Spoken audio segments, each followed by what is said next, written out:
oil prices. It's MetroNews Talkline. Let's get rolling. Do not attempt to change the station. You are surrounded. We interrupt this program to bring you an emergency news bulletin. Repeat, this is an emergency bulletin. Keep your radio turned on. From the studios of WVRC Media and the MetroNews Radio and Television Network, the voice of West Virginia, comes the most powerful show in West Virginia. This is MetroNews Talkline with Dave Wilson and TJ Meadows. Check set line up link. Activated Telos telephone. Switch network control from Charleston to Morgantown. Stand by. Q Dave and TJ. You're on. MetroNews Talkline is presented by Encova Insurance, encircling you with coverage to protect what you care about most. Visit Encova.com to learn more. Good morning. Welcome inside the Encova Insurance Studios. Dave and TJ with you. Coming up this morning, like I said, we'll talk to Delegate Riley, Delegate Horby, Delegate Pushkin. Dale Lee stops by. We'll get into oil prices as well. Kyle Wiggs will check in from the boys basketball state tournament. Day 2 of action. AAA quarterfinals, 2 more AA quarterfinals on tap today. Our phone number is 800-765-TALK, 800-765-8255. You can text the show at 304-TALK-304.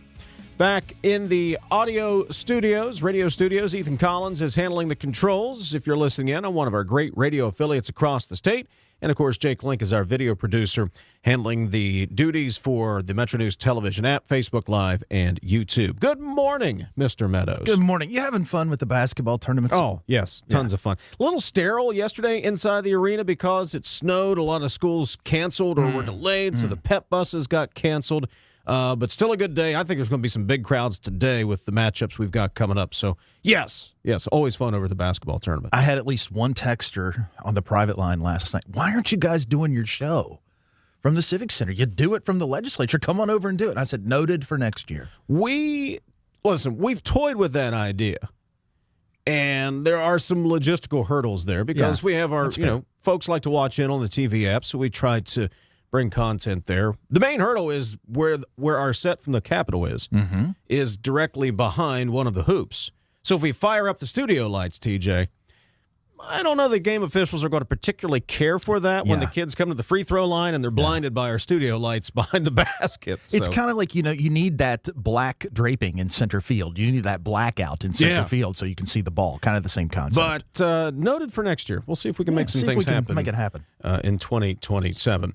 Still following up on the recently concluded 60-day legislative session. Still trying to sort through what made it to the finish line, what didn't, and what impacts that might have.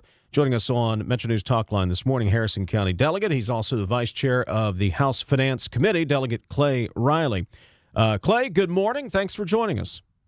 Good morning, fellas. And if you're at the tournament next year, I'll be happy to join you. I'll be down there Friday and Saturday myself.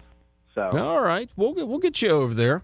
See, TJ, we go from the capital of the tournament, and we've already got delegates who want to come on the show now. When they're over there in Finance Committee, making news, we can't track them down at the Capitol. Not naming any names, Clay. Understand. Was the 60-day session a successful session, Clay? In my opinion, it was. It was a successful session for a number of reasons. And I know you guys have talked a lot, as I have, about our Jobs First Opportunity Everywhere agenda that came out of the House. When we started last May laying out what our interim sessions would look like, the types of focus that we were going to have, when we heard back from our members, when our members went out to the communities and said, where are the problems you want us to work to solve and where do you want us working on next year? That's what developed out of that 8-month process. And so when we came in December, we were ready to go with a number of bills. I think 16 of those bills got out of the House, and 10 of those bills completed legislative action, and that's a pretty good percentage. There's 135 people down there, including the 34 in the Senate, the 100 in the House, and the governor, who all have opinions about the best way to solve the problems. And so to me, that's a successful session. Clay, I want to turn to Team West Virginia. I know you're probably bummed about that. Everyone who listens to this show knows I'm bummed about it. I just want to be blunt. Senate didn't like it. Sources tell me the governor didn't like it. Do you have any idea why? I think sometimes, TJ, it just takes a little while for ideas to mature, and sometimes there's confusion. That's a complicated piece of legislation. And while I may have been having discussions about this type of strategy for the past 8 years, for some, that was the first time they'd ever come across it. And to understand how the financing works, to understand how the incentives work, that those stay within the governor, that it's not private handouts, to understand the reasons behind setting up a private board and the relationships and how business gets done, sometimes that just takes a little bit more time. I had members who questioned me on the floor or had differing opinions who, after they listened to the debate and thought about it a little bit more, some of them changed their mind. They said, I just didn't realize. And that's okay. I mean, listen, there are 3,000 bills that go through that, get introduced every year. 10% get done. Every bill is important to somebody out there for some reason, and sometimes it just takes a little bit longer. Are we disappointed? Sure, everyone is. Does that mean that it's a dead issue? No, I think that, these things sometimes take a little bit of time. Will you bring it back, or will the House bring that back next year? Well, first I have to be reelected. That would be step one. I have a primary in May and general in November. And so that's obviously the first part, I guess, to answer from my perspective. Will the House bring it back? I hope they do, and I hope there's continued discussion with the Senate and the executive about how do we just make this thing to the next level. I mean, that's really what we're trying to do. Doesn't mean that the Department of Economic Development hasn't had wins. They've had a lot of wins. But does that mean that we can't get better? I mean, every good team you talk about the basketball tournament, they continue to work to get better every year. I think similarly, as a state, we're in a competition with everyone around the world, and 49 states in particular. So we have to continue to think about how we can do it better. And if we can work with the executive and the Senate to get a piece of legislation that we think we can all win with, then that's the way we need to do it. Do you see that mechanism as essential to diversifying the state's economy? We're talking a lot about data centers, and we'll get to that. But I don't think we want to repeat the mistakes of the past and put all of our eggs in one basket. It seemed that Team West Virginia might have a better chance to focus on diversification. Would you agree with that characterization? Oh, 100%. And you actually, if you listen to any of my floor debate, my floor speech, that's what it was about. You heard Josh Holstein out of Boone County talk about the situation that they've had down there where they had all their eggs in one basket. And, to me, this is all about diversification. When you can bring different relationships and stand up different pillars and be able to retain people for the long term, you have a better chance of success. So for me, 100% about diversifying our economy. Talking to Delegate Clay Riley, Harrison County Delegate Finance Committee Vice Chairman. The 5% personal income tax reduction did get through. The governor had asked for 10. There was some angst there in the final days, but the governor signs the budget bill, some mild line item vetoes. Going forward, though, Clay, I think the governor would still like to see a further personal income tax reduction. Is it time to take a step back and let the economy dictate further reductions in the future? When people sometimes talk about income tax and budget, and you heard Chairman Chris talk about one being revenue, one being expense. Sometimes those two get intermingled. Yeah, we were able to get 5%. I do think we have some great things going on in the economy, such as Nucor and CMC Metals and TIMET, that you will continue to see that growth. We still have to provide the services that are required by the people in the state of West Virginia. I mean, every morning at 7 a.m., there's a citizen who is out there who needs something, whether it's fixed to their road, whether it's CPS or some sort of facility or some sort of service. So, yeah, you have to let the economy kind of work, and you take little bites at it at a time. We tried to get as much as we could. We asked the agencies when they were in our budget hearings, are there other places you feel that you can cut within your division? And you heard some of them say no. We actually, I think in the budget, you saw a couple sweeps from special revenue accounts that were ultimately put back in there from the Division of Labor and the Auditor's Office. So it wasn't a matter of we weren't working to get there. We really were. It's just a matter of you got to balance the services that are needed by, how much you can put back in the pockets of people of West Virginia. Clay, Clay, I want to read a headline from Data Center Dynamics. UK-based AI cloud Nscale has signed an agreement to acquire American Intelligence and Power Corporation, including its up to 8 gigawatt Monarch Compute campus in West Virginia. What light can you shed on this deal? Oh, that is significant. I mean, it is so significant. I think what you've seen is, I started working on microgrids and data centers probably 3 years ago, talking about critical infrastructure. And now, eventually you could see the path that they were always going to lead back to the native source of energy. And so with the natural gas that we have and the coal that we have and the ability to produce electrons right in West Virginia, that's where it was going to be. And so this deal, what you also saw in that release was that Microsoft signed 1.35 gigawatts of that commitment. And so you're really seeing AI is now moving into the inference computing, and they're really beginning to try to get to monetization, and that's where the really sweet spot is. And one of the things in that from Jensen Huang was this is going to be the Vera Rubin architecture. And so what that means is they have 10 times more the throughput at a tenth of the cost. So now you're not only talking about AI being able to do the things that we know it can do, now you're talking about the ability to increase the compute power, the processing power, and be able to monetize it. And so what that's going to begin to do is to center that AI factory and that AI world right in West Virginia. Delegate Clay Riley joining us from Harrison County. Before we let you go, Clay, was there anything that you were hoping to get across the line that, other than Team West Virginia, that didn't quite make it this year? Yeah, there are always bills that you try to get across. I guess there were two that really kind of stuck out to me. There was Delegate Street had a bill that dealt with some rate relief for customers, and Delegate Akers had one on load forecasting from PJM, and then there was another bill that was dealt with advanced transmission technologies that just did not get across the goal line.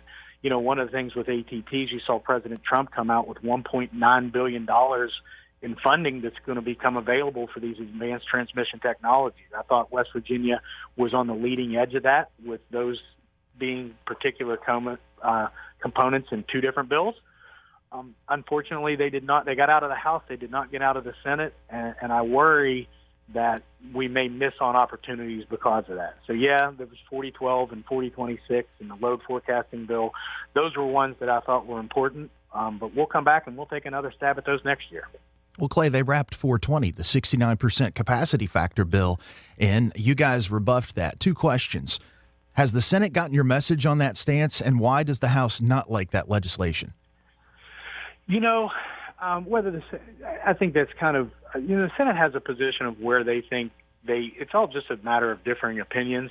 I think they recognize that we did disagree with that opinion. I think you always have to look to be able to run plants as optimal as you can. Going back and reading through that PSC case, that was more about long-term coal contracts than it was about operation of those plants.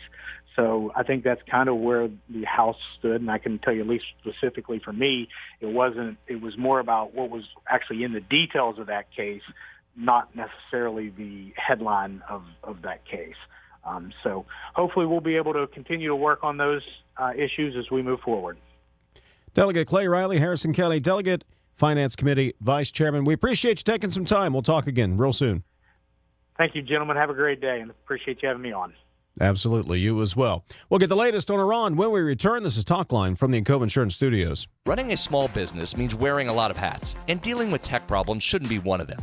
CityNet helps West Virginia businesses keep their technology running smoothly, from networks and computers to backup, security, and day-to-day support. Whether you don't have IT staff or you have a small team that could use extra help, CityNet can take care of the technology or work alongside your team to fill in the gaps. With proactive monitoring, fast local support, and solutions built on CityNet's fiber network, your business stays productive instead of reactive. Call us at 1-844-CityNet to get started. When my shift ends, I hang up my hard hat and head home, proud of the work we're doing here in West Virginia. Natural gas is more than energy. It's jobs, investment, and opportunity across our state. We put safety first and deliver reliable energy families and businesses count on.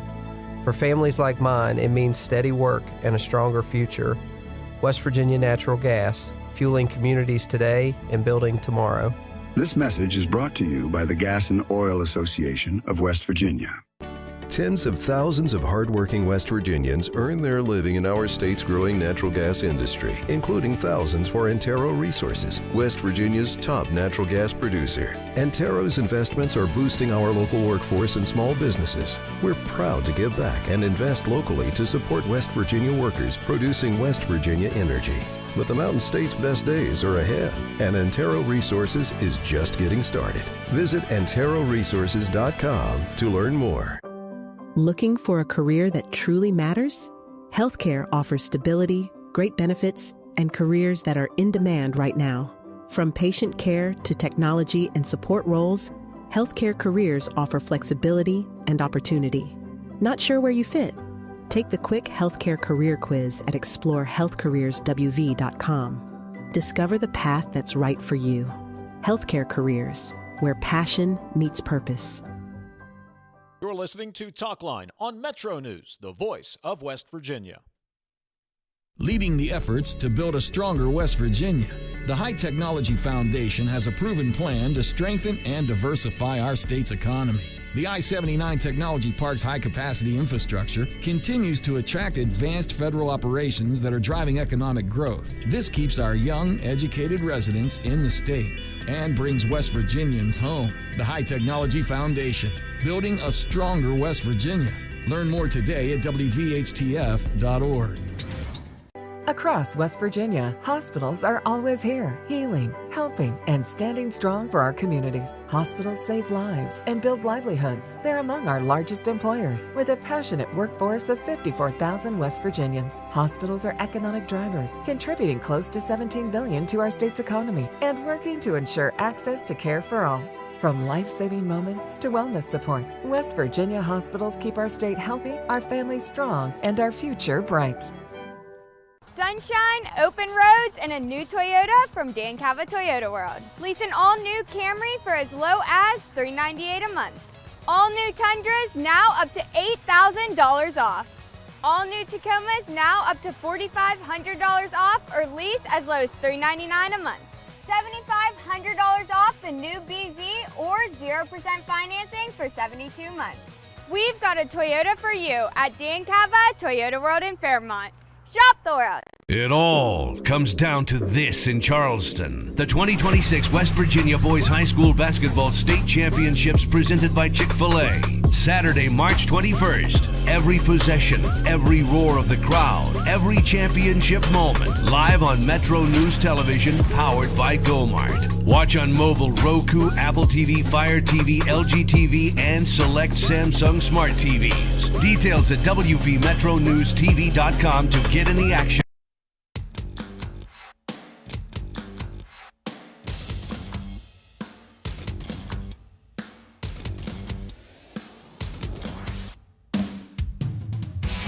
MetroNews Talkline is presented by Encova Insurance, encircling you with coverage to protect what you care about most. Visit Encova.com to learn more. We'll get to your text at 304-TALK 304. That's coming up a little bit later on. We'll talk to Delegate Mike Horby. Kyle Wiggs will join us from the basketball tournament. A couple of things we're watching this morning. One is the Senate hearing on the nomination of Mark Wayne Mullen for DHS Secretary, keeping an eye on that.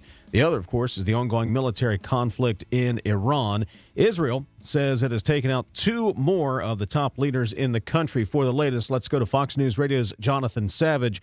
Jonathan, good morning. If you're going to be a leader in Iran, do so with caution, as Israel says it's taken out 2 more. What's the latest? Yeah, it feels like they're signing short-term contracts at the moment when they take these jobs. And that, too, has suddenly become 3 overnight with the death of Iran's Minister of Intelligence, the third senior figure to be killed in a little over 24 hours.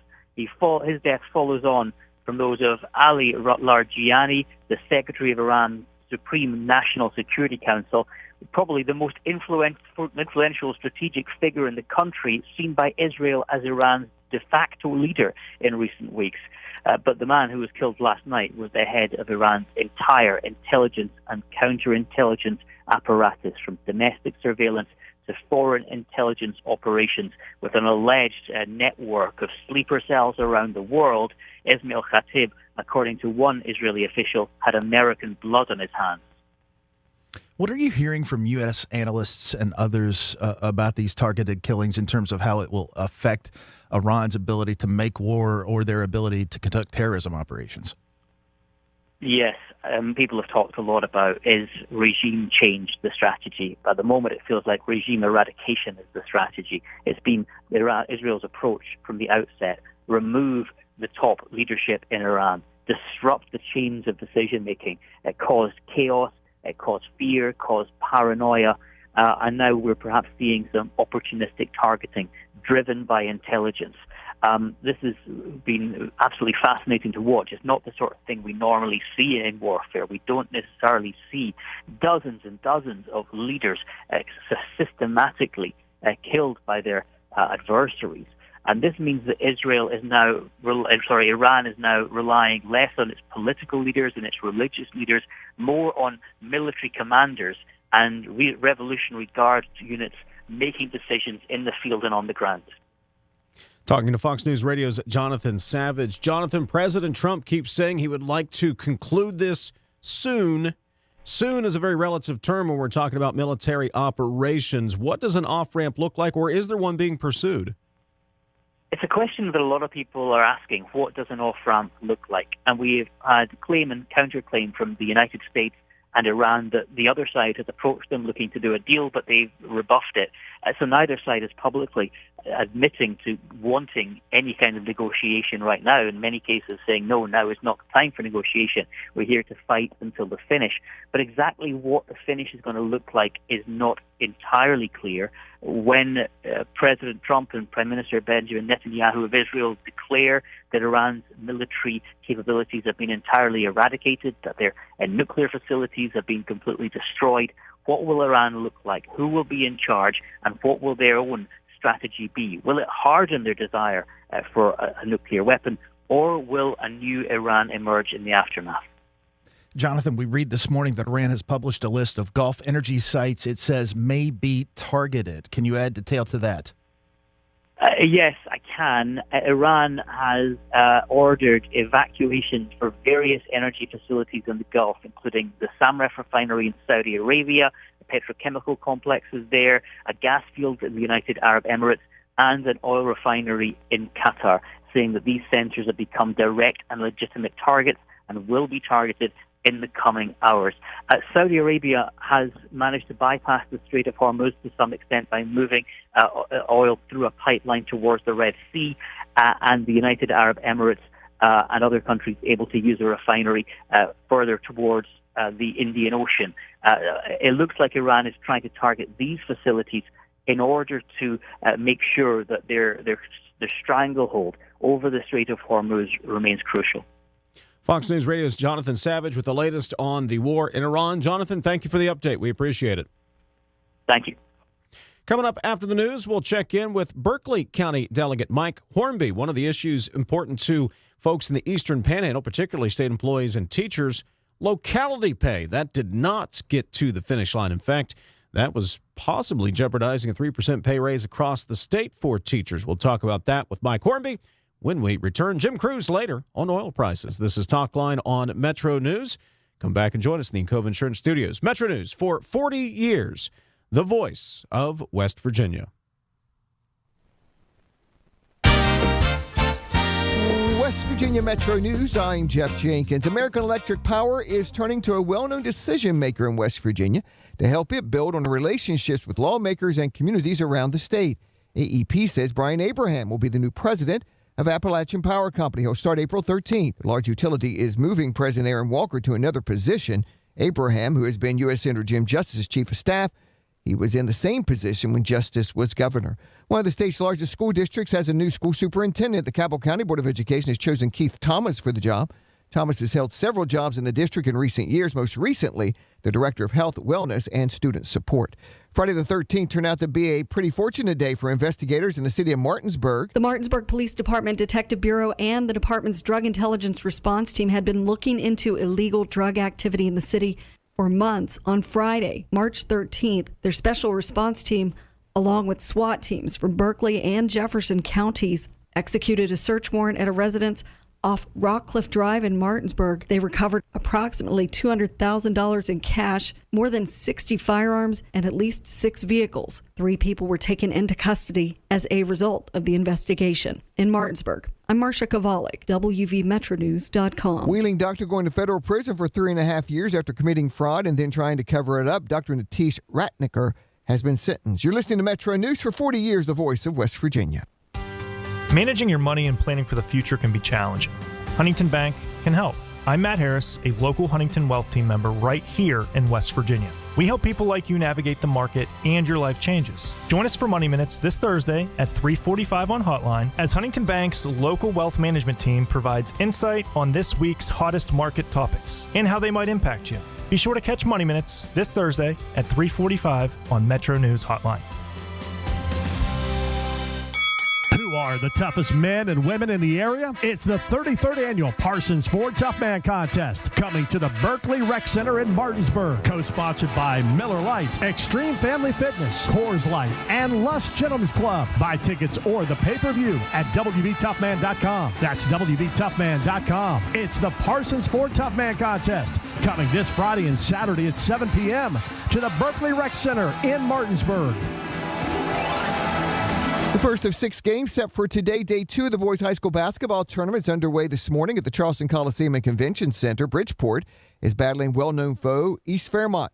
Game 2 today, Bluefield against Petersburg, followed by North Marion and Shady Spring. Listen to all 6 games today at WVMetroNews.com. We'll also have live stats, post-game stories, video highlights, and photo galleries. Meteorologists say we'll warm into the 40s today in the state. From the Metro News Anchor Desk, I'm Jeff Jenkins.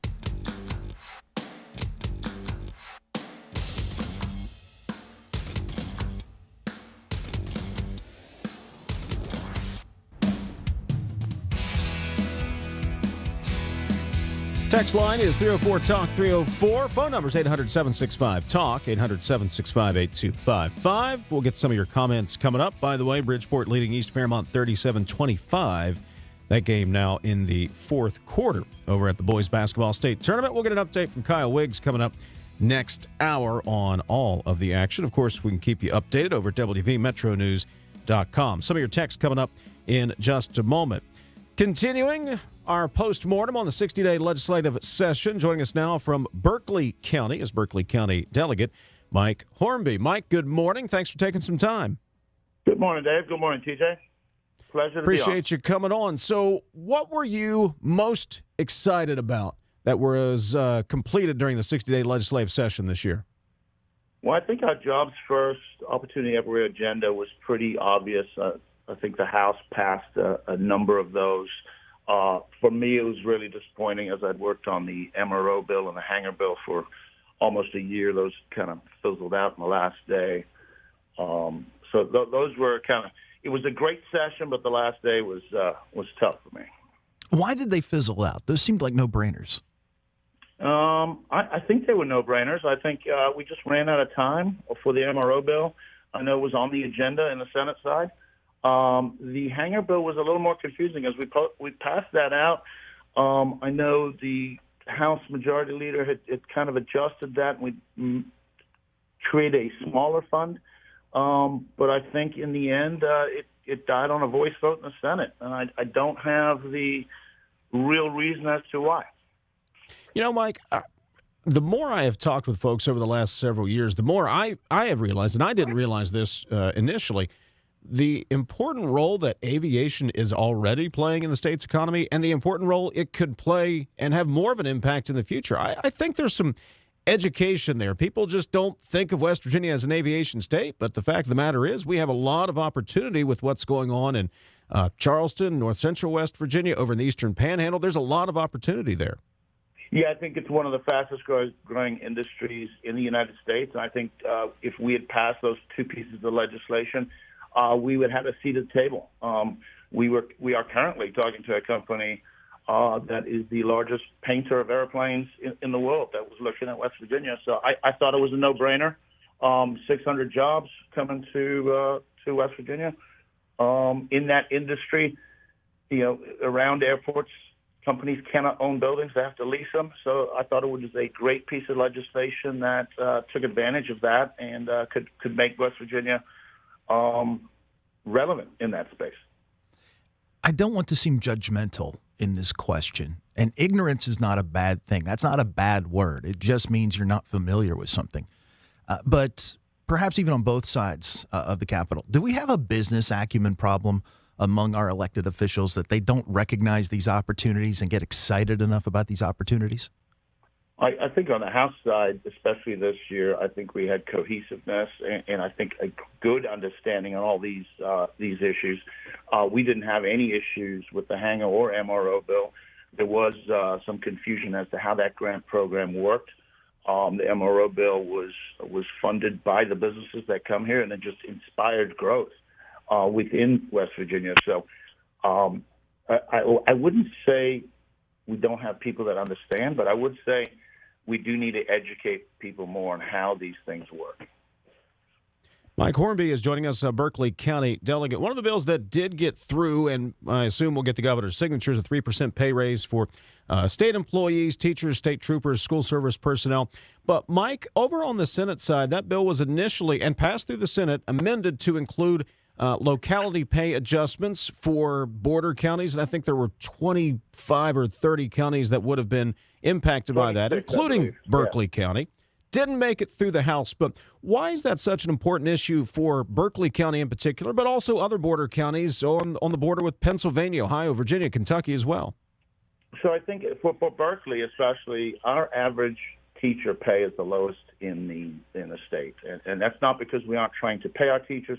It's because of turnover.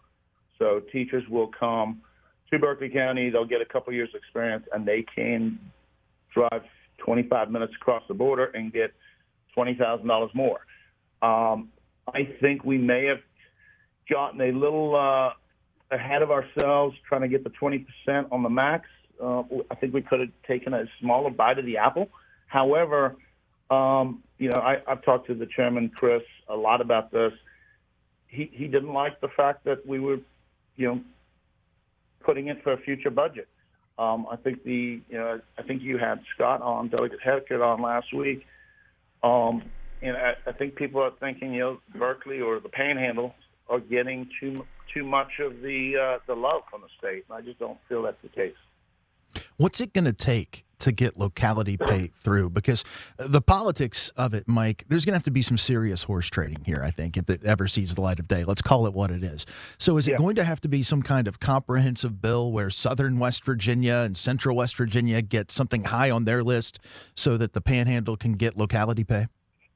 Well, you could look at it that way, but you could also look at it as let the counties use the money that they have, whether it's their local share, and give them the ability to pay their folks. And whether that's getting with the South and saying, hey, you can also use your money to enhance your teacher pay to get teachers, because I know down South there's a lot of issues with vacant positions. So there's going to have to be some kind of compromise where we give the flexibility to the counties. And that's why I introduced the block grant funding for the school aid formula as a pilot program.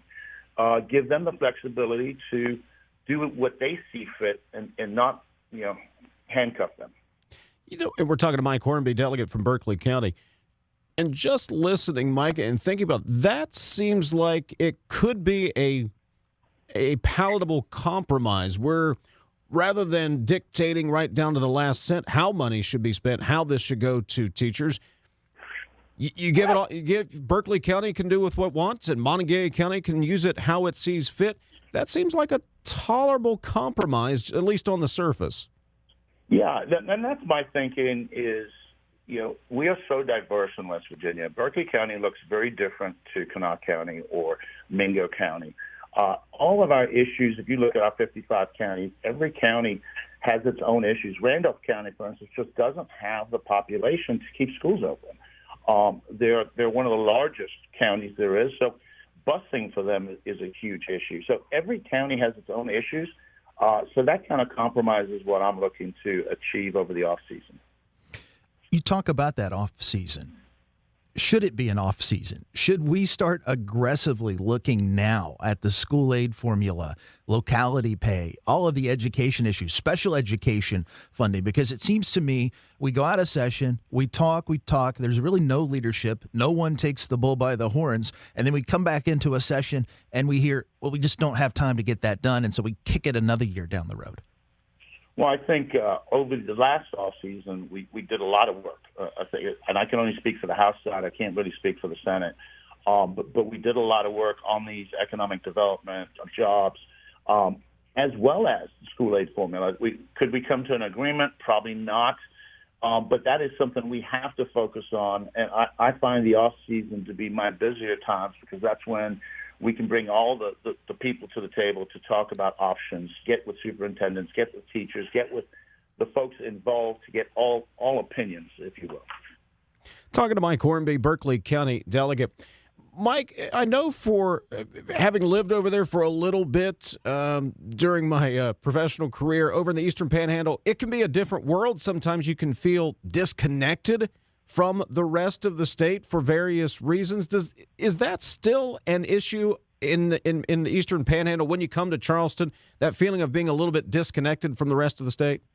We are completely disconnected. But besides WEPM and WRNR, the news all comes from D.C. That's what's on TV. That's what blasts. I get more calls about voting for Trump's this or Trump's that than I do people even knowing that I'm a delegate down in Charleston. The folks here, the regular citizens, are very disconnected from Charleston.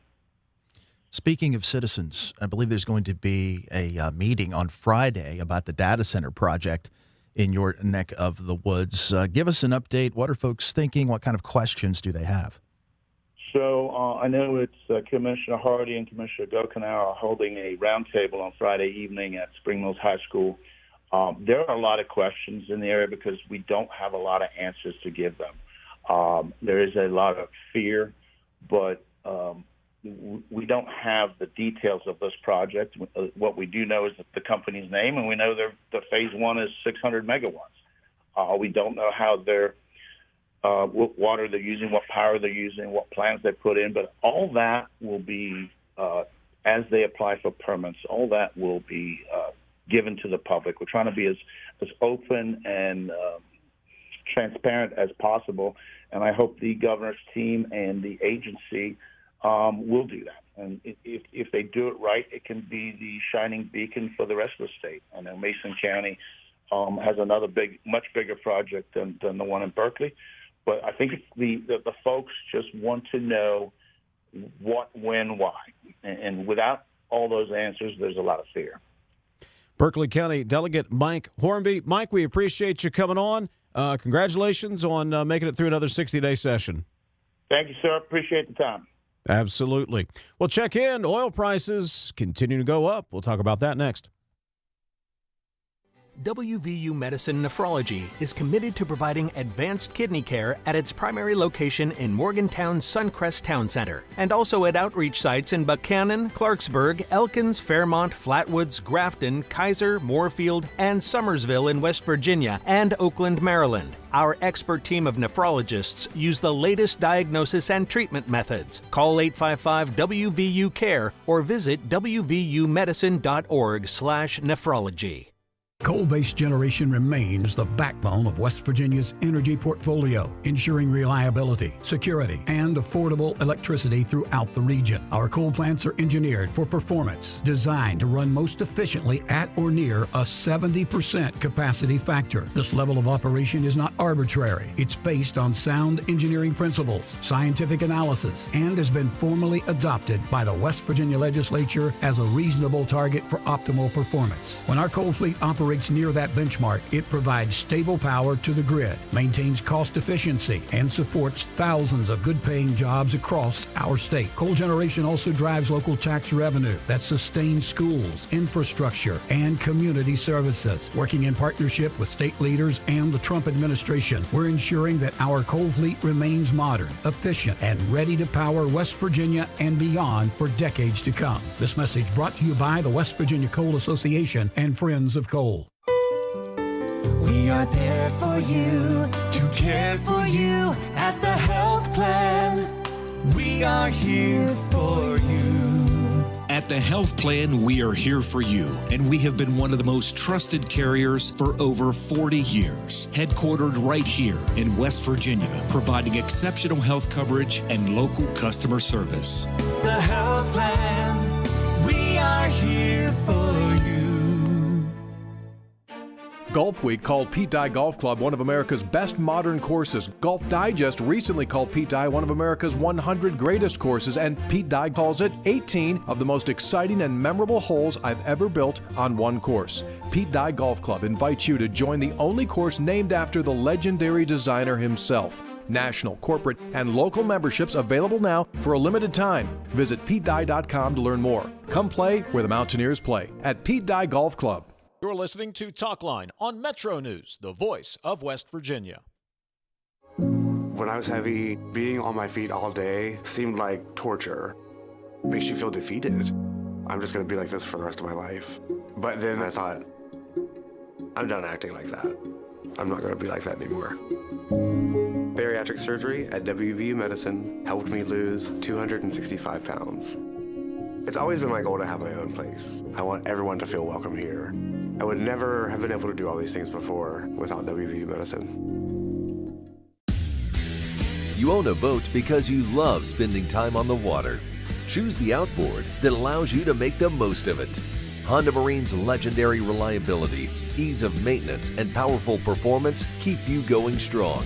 And they're all backed by the peace of mind protection of the industry's best limited warranty. Visit your Honda Marine dealer today and find out why it's more than an engine. It's your time on the water.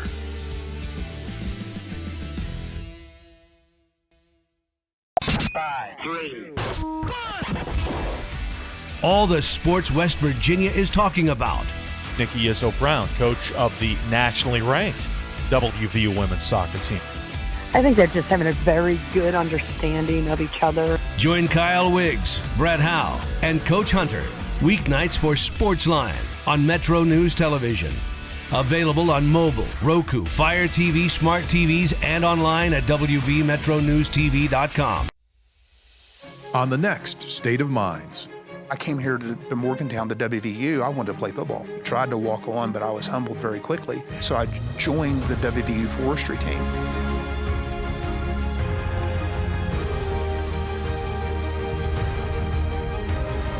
What my father taught me was the importance of hard work and the importance of sweat equity. Virginia.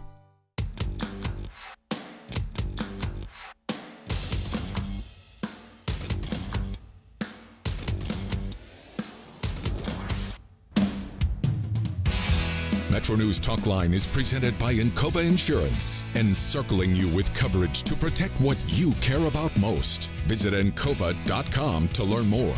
Well, if you've been to the gas station lately, you have seen prices increasing since we have begun military operations in Iran. We've talked about the difficulties in the Strait of Hormuz. Joining us on MetroNews Talkline this morning is former oil and gas executive Jim Cruz. Jim, good morning. Good morning. How are you all doing? Doing pretty well because I haven't had to fill up the car for a couple of days. Jim, with all of the angst in the Middle East, what's the impact here in West Virginia on the oil prices? Yeah, most of, as you know, we are predominantly a gas producer, and although the conflict does involve natural gas in the form of LNG leaving the Persian Gulf and the greater region, there's really not much of an effect on Appalachia from an energy standpoint. Now we do, and as you mentioned, are affected by retail gasoline prices, jet fuel, diesel fuel, kerosene, all of that. The war pushes back and has an effect on the indexes that we buy that crude, or our refiners buy that crude. And in the United States, that's West Texas Intermediate, which is actually traded out of Cushing, Oklahoma, and that's an NYMEX price, and it's up, as you mentioned before the break, to somewhere between $95 and $100 a barrel. Then there's the European price, that is Brent crude, which represents the North Sea, and that's another $10 higher than West Texas Intermediate. And then you have Middle Eastern crude, which is Marban crude, and that represents Abu Dhabi, that area of the Middle East, and it's probably $5 or $10 more than Brent. So it's just as you would expect. The forward curves are. It's highest where the conflict is, a little less as you get back into Europe, and even further less as it gets back to the United States and West Texas Intermediate. But it is painful to go to the gas pump right now. It's going to be for a while until this conflict is over, or the market believes it's getting closer to being over. And so I noticed in your note last night that you wanted me to talk about prices. So I won't give you my opinion because my opinion and $10 will get you a cup of coffee down at Starbucks. But I went to the forward markets before the call and looked at the Intercontinental Exchange. And the forward curve for West Texas Intermediate for the third quarter of this year down to about $80. Brent's down to somewhere in the $90 to $95 range. And Middle East is down at $100. If you go on out to the fourth quarter, West Texas Intermediate is down trading at about $70. Brent's trading at $85, and Marban is trading at $90.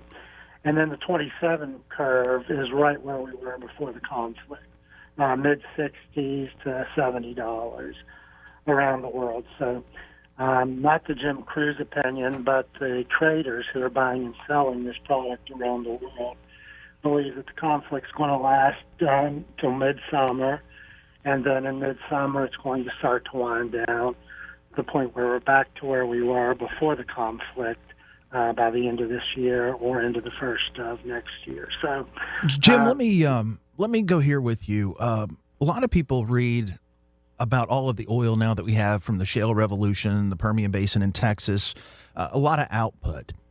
Why? How does it?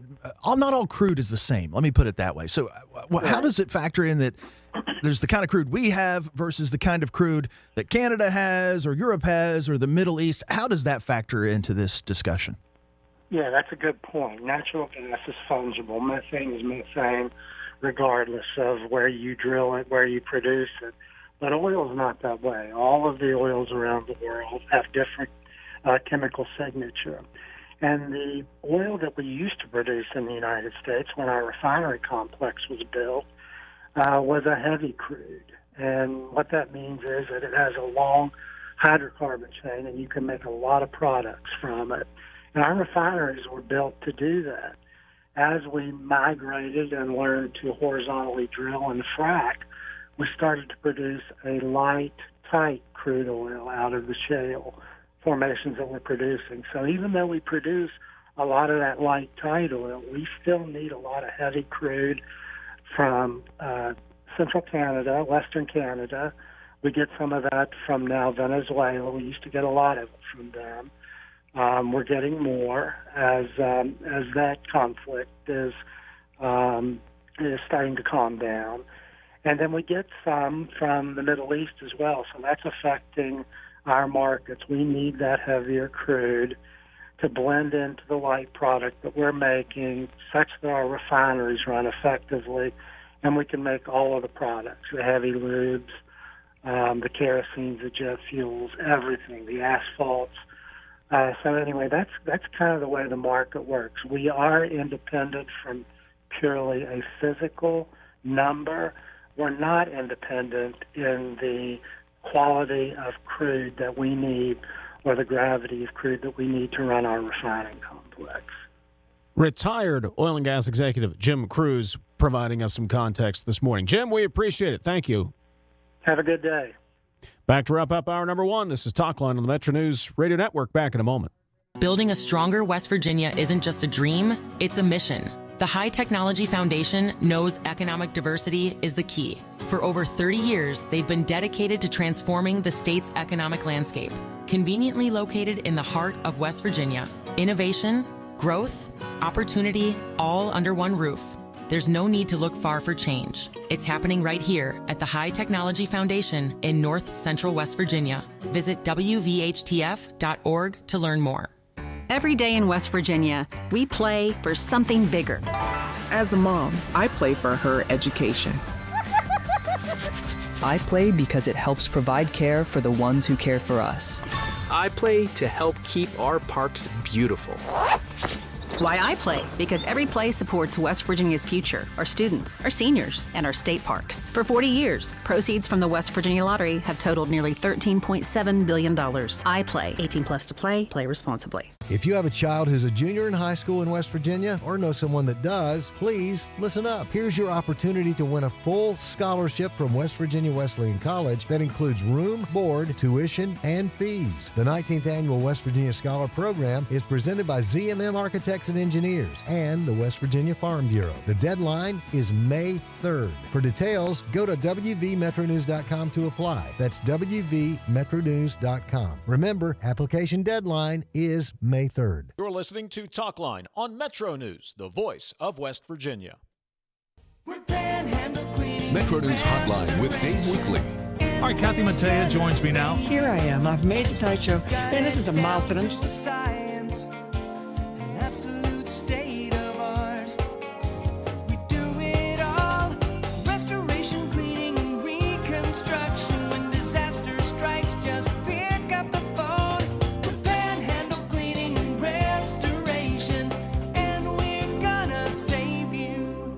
It all comes down to this in Charleston. The 2026 West Virginia Boys High School Basketball State Championships presented by Chick-fil-A. Saturday, March 21st. Every possession, every roar of the crowd, every championship moment. Live on MetroNews Television, powered by GoMart. Watch on mobile, Roku, Apple TV, Fire TV, LG TV, and select Samsung Smart TVs. Details at WVMetroNewsTV.com to get in the action.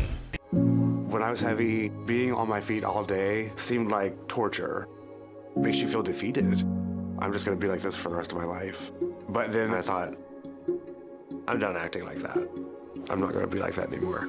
Bariatric surgery at WVU Medicine helped me lose 265 pounds. It's always been my goal to have my own place. I want everyone to feel welcome here. I would never have been able to do all these things before without WVU Medicine. You own a boat because you love spending time on the water. Choose the outboard that allows you to make the most of it. Honda Marine's legendary reliability, ease of maintenance, and powerful performance keep you going strong. And they're all backed by the peace of mind protection of the industry's best limited warranty. Visit your Honda Marine dealer today and find out why it's more than an engine. It's your time on the water.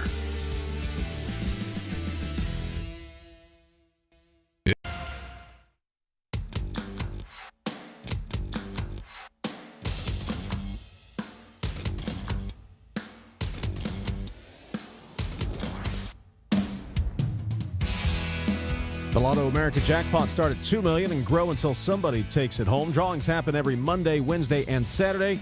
And with 9 ways to win, even the smallest prizes can feel like a big win. Just $1 to play. Play in-store and online. 18 plus to play. Please play responsibly. Current jackpot's $18.8 million. Get your chance at manageable millions. Mike Pushkin going to join us in studio next. This is Talkline on Metro News, the voice of West Virginia.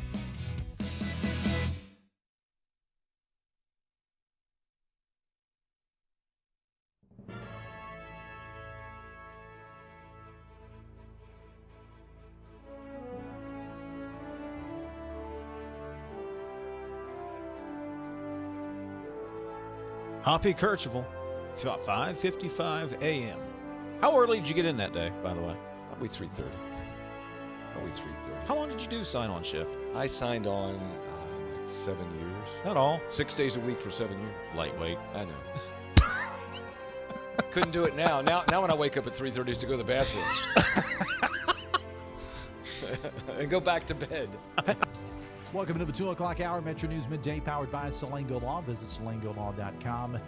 on a Wednesday, and I apologize because Stephanie Pauly is our producer, one of the producers of the show, and normally she has everything. We have a thing we call the run sheet, when we have who we're calling and what we're doing and so on. And so, and Stephanie, I don't even know whether you know this, I did the run sheet today, and I put the wrong date on. I put 2025 on it, because how many of us in modern day actually write the date out anymore? I mean, you did it when you were in school, you did it back when people wrote checks and whatever. This may have been the first day that I have written the date down, and I was responsible for putting together the sheet. And my co-host, the lovely and talented AB, starts the show by saying January 24th, 2025, because she read it directly off the sheet. And it is indeed the year of our Lord, 2026. Oh, yeah, he did find something out. Sonia, you're related to Thomas Jefferson? Well, no, I'm not related to Thomas Jefferson, but I am related to Samuel Kercheval, who was a historian.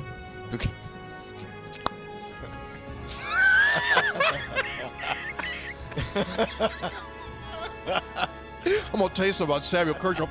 Him and Jefferson out smoking corn silk. Kercheval told him, Thomas, I don't know about this country. Might want to start again. He could. So I don't have a monitor here, so I really can't see what happens at the beginning of the show. Mm-hmm. So at what point do I pop up? When the music starts and Mr. Announcer comes on? Yeah. So they see all the little panic things that I do that I'm still in the process of setting up? Yes. They see you shuffle about uncomfortably. They see you blow the dust off your headphones. They see you put in like 2 cough drops at the same time. Oh, yeah. I don't do 2 at the same time. Yeah. Okay. All right. I don't know that. I should probably. Now, these shows are archived, right? So I can go back and watch them. Yes. So I could live this show in real time and then go home and, when I say something to Linda like, hey, did you hear when I did this? And I don't watch it. Well, let's get in front of the TV and watch me do it again for 3 straight hours. Yes, it's archived just like the audio podcast. Ah, that's right. And see, this is the thing that gets the NCAA in trouble, when it goes to court here. Is there a clock or not? Greg, we talk about the clock all the time. Mm-hmm. If he began in 2019, the clock should have run out, whether he's played the 4 years or not. And that's part of the argument, because some guys go right through the clock, right? TJ Finley, we've mentioned many times on this show. 7th team coming up this year. He's playing for Incarnate Word. He's played 7 seasons at 7 different schools. Now, why hasn't his clock started? Why doesn't he have the 5-year clock? So if you're Aguilar, I get it.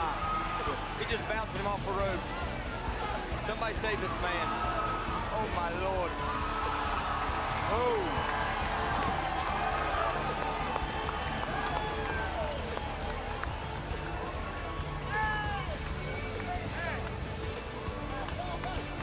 Very nice, very nice. He hit him with everything he didn't want.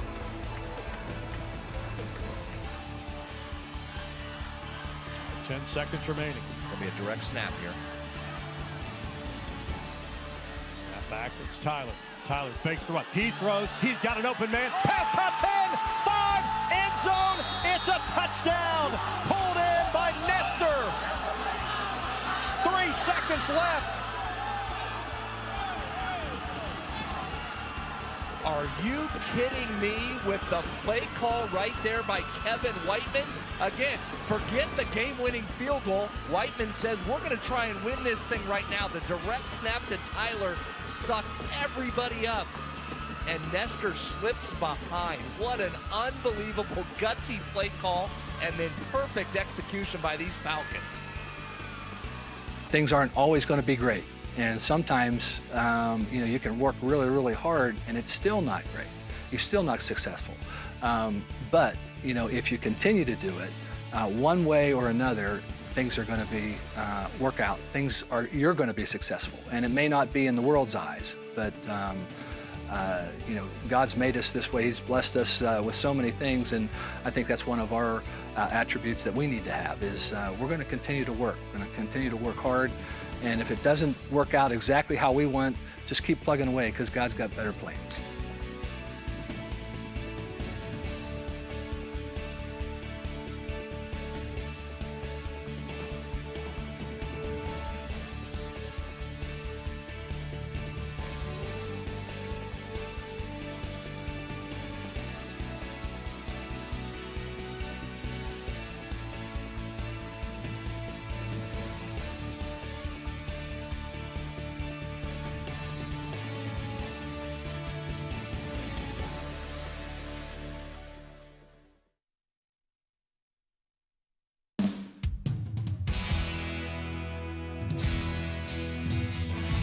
MetroNews Talkline is presented by Kanawha Insurance, encircling you with coverage to protect what you care about most. Visit Kanawha.com to learn more. Second hour of MetroNews Talkline from the Kanawha Insurance Studios, hanging out with TJ in the Charleston studios. We have seen way too much of each other over the last couple of months, TJ. Well, here, and I thought you were just going to relocate to Charleston and just do the show here every day. Why not? You're having a good time. You got a pepperoni roll today? I did. Dave Allen brought me a pepperoni roll. Yeah, they were good. I just had mine. They were very good. Does that mean I have to reciprocate with an equal or a gift of equal or greater value? Well, I mean, I'll leave that to you, but that would be a nice thing to do. I think a nice back rub would be appropriate for Dave Allen. You guys have the relationship that you have. After that picture I snapped last week and put on social media, rumors have started to fly.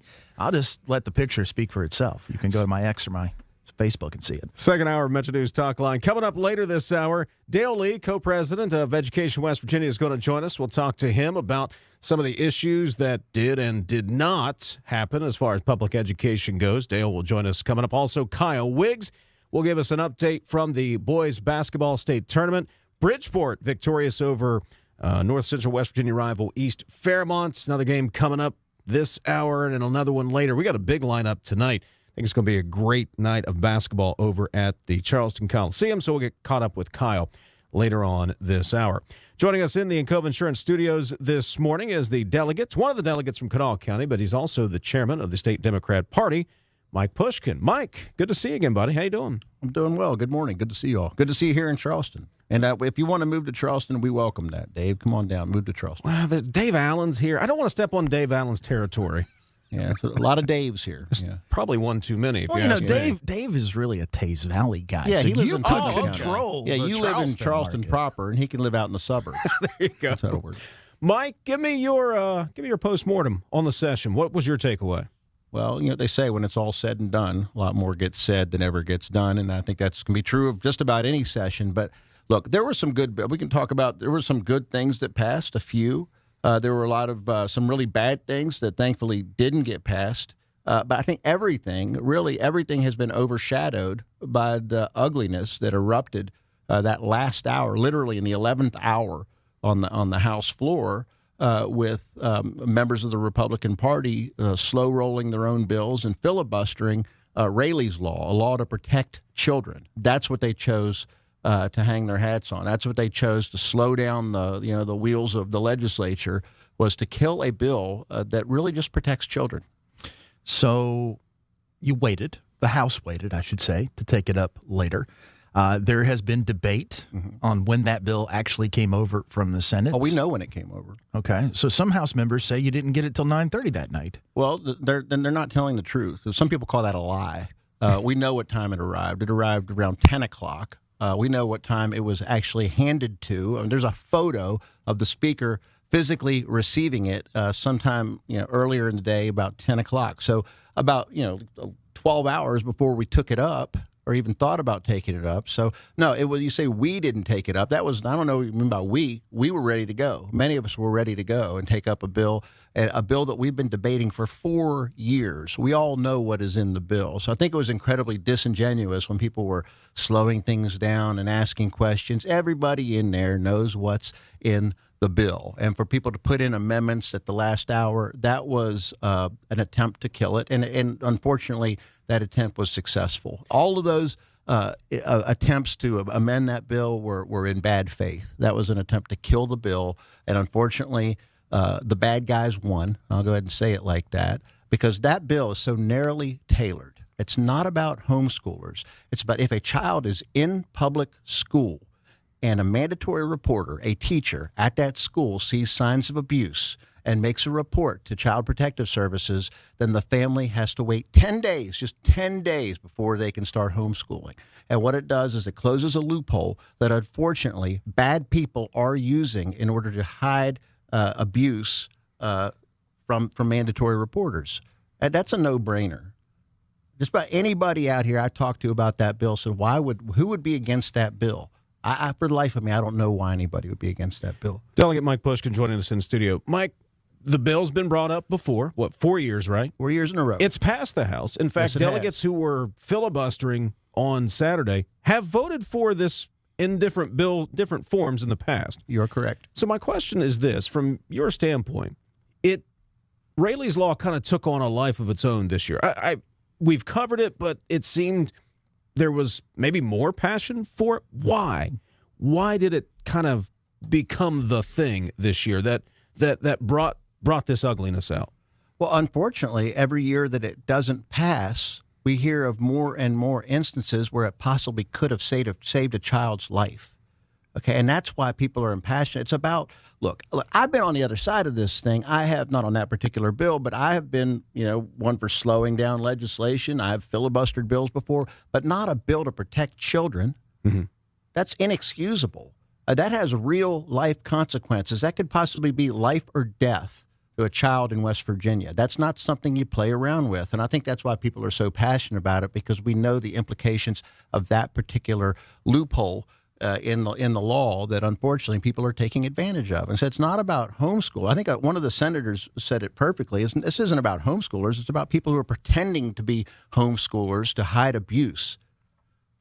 As you talk to people who were against the bill, first, have you had conversations with them? And if you do you have any sense why they believe that this is an attack on homeschoolers? I'm going to reference what Delegate Burkhammer said on the floor Saturday night. He said in debate it was an attack on homeschoolers.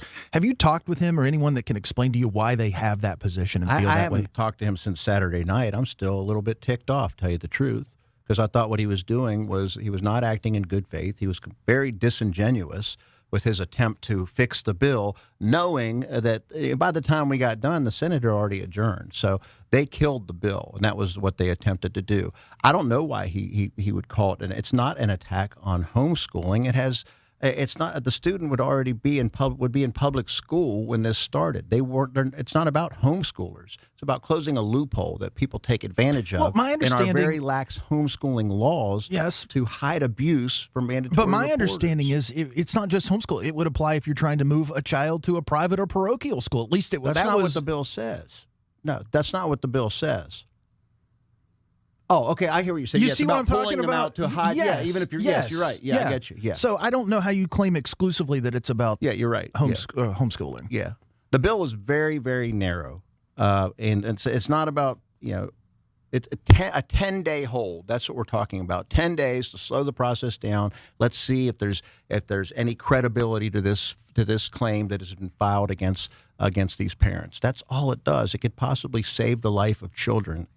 And that's what they wanted to, slow down the legislature over and kill. And they killed a lot of other bills in the process, bills that were very critical. We've seen coal mine after coal mine close over the past several years, mainly in metallurgical coal. There was a bill to give some relief to the producers of metallurgical coal. That bill died while they were slowing things down, trying to protect child abusers. There was a bill to raise the homestead tax exemption, give some relief to homeowners in West Virginia. That bill died while they were fighting so hard, the hardest I've seen them fight all year, fighting hard to protect child abusers. The bill that by the time the Senate got through with it, basically just raised the spending on for special needs students in public education. That bill died on the last night of session. While these Republicans were fighting to protect the rights of child abusers.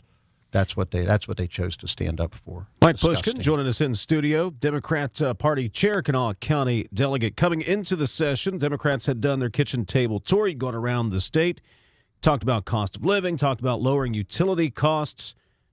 Not much done on that front in the session, in your opinion. No, non-utility costs. No, actually, the exact opposite. A bill that passed right before that spectacle there in the 11 o'clock hour in the House was a bill that the Senate amended another bill into. I can't remember the bill number, but it was about, originally it was about expanding our energy portfolio, and this shrunk it, it was a very narrow-minded bill by the time the Senate got through with it. It was fast-tracked through the House there on the last night while people weren't paying close enough attention, and that bill will result in higher utility rates for West Virginia. The 69% wasn't in that, right? No, but it narrowed the portfolio to basically be just just definitely not all of the above. It's the opposite of that, and it's very short-sighted and will cause higher utility rates. We would have liked to address that. I'll say some of the good news. One thing that we did hear a lot about when we were out doing our kitchen table tour was accessibility and affordability for childcare. Mm-hmm. And there were 3 bills that were rolled into one. And these are bills that I'll give credit where credit's due to Delegate Kayla Young, also from here in Kanawha County, who had been championing these bills for years. The House Health Committee rolled them all into one bill. I was concerned about that because I thought we're putting them all in, putting all the eggs in one basket. But that bill did make it. It is on its way to the governor's desk. Hopefully he signs it. But that is a very, very important bill in regards to accessibility for childcare, which is an economic development issue also. Give me something else that was good. We're talking a lot about the negative. I don't want to get your blood pressure up. I am drinking one of these energy drinks too. Let's see. Well, the Save Women's Sports Act. I'll say that because I had something to do with that one, and I believe there was just an announcement that Marshall has reversed course and are going to save the Marshall women's swim team. Yeah, Board of Governors meeting this morning, reversing that decision there. Yep. Yeah, so we had a bill that addressed funding for, they've had a lot of bills over the years about women's sports, but they were really social issue type bills that saying that they wanted to protect. Well, I'm glad that so many people are interested in women's sports, and this was about how these institutions can fund women's sports. And that bill was pretty much dead in the Education Committee. We voted to suspend the rules, push it to the floor. It passed. It even, the lead sponsor of the bill actually came over and actually gave me a friendship bracelet over the work that we did on that bill. I thought that would mean that we were both Swifties or something. Well, he's an unofficial Marshall guy now. Jay Taylor, Senator Taylor from wrong Taylor County. It was the wrong Taylor, not Taylor Swift, Jay Taylor. I told him he's an unofficial Marshall guy. He took his picture with the swimming and diving team there a couple weeks ago. That's some good news we got out of today. And maybe that had something to do with the effort that we had in the legislature to actually fund women's sports. So that's good news. Let me hit you with this. He acts like I'm actually going to hit him. Yeah. Never hit anybody in my life. The budget, record-breaking time. The budget went through. Mm-hmm. You all effectively weakened the governor when you did that, whether the House did that intentionally, the Senate did that intentionally or not. Is that good precedent, something you guys should continue to do so that if you don't like line item vetoes, you can deal with them? Well, I think that's why it was done. So it was a veto-proof budget. They gave themselves enough time to override a veto. I don't think it's the way that the budget should necessarily be passed because we're going to have to go back and fix things. Now, we're going to have to go back in special session and backfill things because generally how it used to be done, they'd appoint a conference committee the week after the session so we know what the effects of all the bills were, what we had spent money on, and have a better clue of what the budget should look like. And I think the budget was more thorough in those days when they could just send the 5 conferees from each chamber in to work it out. But this is the way they've been doing it. This was the fastest they did it. I don't know if it was, but the reason was so they could override any possible veto. Now, you mentioned, or I heard you talking earlier about the school aid formula, and you said, is that something we should come back in? Yes. That we should have a special session devoted to the school aid formula. Got to have a plan before you have a session. I've been saying that for a long time, that it's not something that can be done during a special session. It is complicated, but it needs to be done. I would have liked to have seen even the scaled-down bill that came back from the Senate that simply did the most important part of it, which was funding for special needs students. I would have liked to have seen that get through. Of course, that died on the last night. So that $8 million died? That died. I missed that. Shame on me. I missed that. Yeah, the funding for special needs students, yes, that's important. That's very important. And they killed that when they were slow-rolling legislation in their effort to kill Rayleigh's Law. That's one of the casualties there. Do we need to just start over with the school aid formula, start from scratch, work up a whole new one? Can we modify the current one? This is a simpler question than the actual answer is. Well, it's going to take some priorities there, and I think we need to raise the baseline. First of all, that came out of the bill. I think that it should be based on special needs to each of the regions. That was one thing that stayed in there. I also think that we should look at other socioeconomic factors. It shouldn't just be based on population, because then you're creating a wider disparity between the populated counties and the counties that are losing population, and that's why you're seeing counties lose their community schools and communities losing their schools, and we need to do something about it. I think it's something that definitely needs a longer than just what they're able to give during a committee meeting during a session. It deserves a special session. Delegate Horby was just on. He was making the case for locality pay. I'm sure you have a thought on that.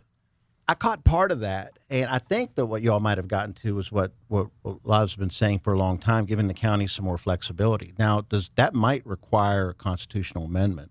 I would like to see that go before the voters rather than the constitutional amendments that they did pass, which were pretty ridiculous. That's a whole other issue. But got to be a citizen to vote, Mike. Well, you always have been. You always have been. We're passing something that's already the law, but then that's what we're spending our time on instead of funding special needs students or giving a break to metallurgical coal producers or whatnot. But no, I think that there needs to be more flexibility on part of the counties, but having that like this broad sweeping thing at the state level, I think would create even more disparities.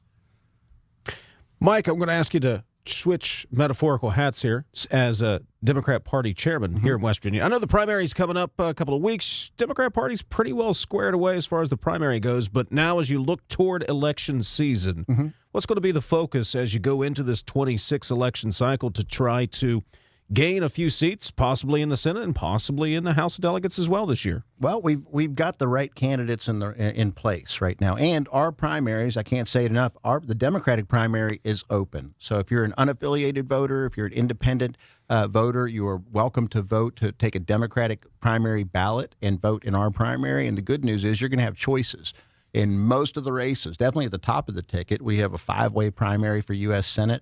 We have primaries in each of our congressional districts, and many of our down-ballot races, we have primaries as well. So we are giving voters choices, and I really like a lot of the matchups we have, especially in a lot of these legislative races. So I'm feeling pretty good about it, and I think as long as we keep talking about the issues that matter, the day-to-day lives of West Virginians, like cost of living, like working more to make these utility rates more affordable, like access to child care, like clean water, something that was completely, almost completely ignored during the legislative session. Wasn't there $75 million for that? That's not nearly enough, and that's statewide. That's not specifically addressing the problems in southern West Virginia. And we saw what happened with water infrastructure money just a few years ago when the Senate or the House Majority Leader was able to divert $5 million of it to Ohio, to a private school in Ohio. So, it wasn't specific enough. Mike Pushkin, Kanawha County Delegate and State Democrat Party Chair. Always a pleasure. Appreciate you stopping by. Good to actually see you in person, too. Nice to see you in person. Look at that. Yeah. Got a handshake from Mike Pushkin. Take a break. Back in a moment. This is Talkline from the Encova Insurance Studios. Located in the heart of West Virginia, Bridgeport is the place to play. Endless indoor and outdoor recreation opportunities, including the Bridgeport Complex, coupled with a dynamic food scene, make Bridgeport the perfect getaway destination for couples and families. Explore unique shopping and pick from a wealth of lodging options to find something perfect for your needs. Explore the heart of West Virginia in Bridgeport. Learn more about all there is to do at greater-bridgeport.com. Welcome back, class of 2011. Most likely to be a millionaire, didn't quite make it. Hey, reunion's not over yet. Over here, millionaire, smile. Make room, people. Who is that? Congratulations to our very own Millionaire for Life. Never too late, man. You could win up to $1 million every year with Millionaire for Life. Play in store or online today. West Virginia Lottery. 18 plus to play. Play responsibly. At Glenville State University, we are pioneers. With over 45 undergraduate degree programs, 17 NCAA athletic teams, and countless campus organizations and activities, we're here to help you build your story while becoming a part of ours. Glenville State University, your dream, your future, your story. Visit glenville.edu today for more information.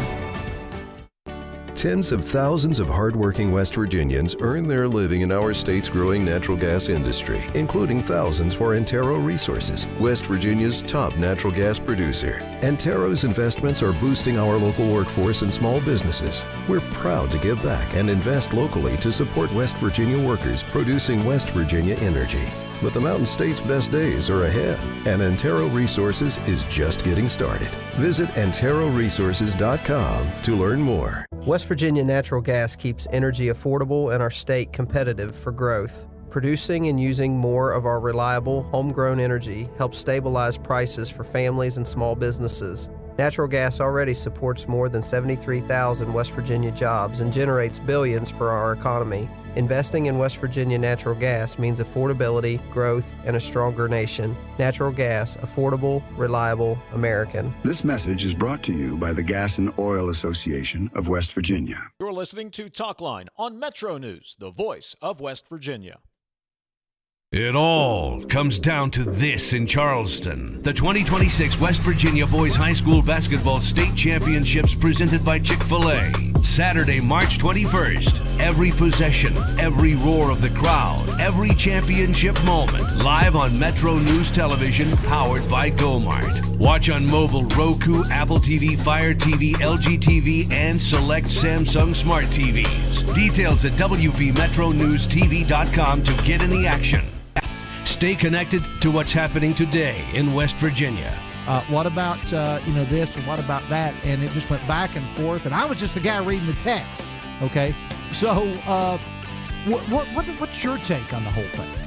Well, now you just get me fired up. Now right. you just so I'm gonna turn on. I'm gonna run down to Wendy's and grab a burger, and I'll be back. Join Dave Allen weekdays for midday on MetroNews Television. When I was heavy, being on my feet all day seemed like torture. It makes you feel defeated. I'm just going to be like this for the rest of my life. But then I thought, I'm done acting like that. I'm not going to be like that anymore. Bariatric surgery at WVU Medicine helped me lose 265 pounds. It's always been my goal to have my own place. I want everyone to feel welcome here. I would never have been able to do all these things before without WVU Medicine. On the next State of Minds. I came here to Morgantown, the WVU. I wanted to play football. Tried to walk on, but I was humbled very quickly. So I joined the WVU forestry team.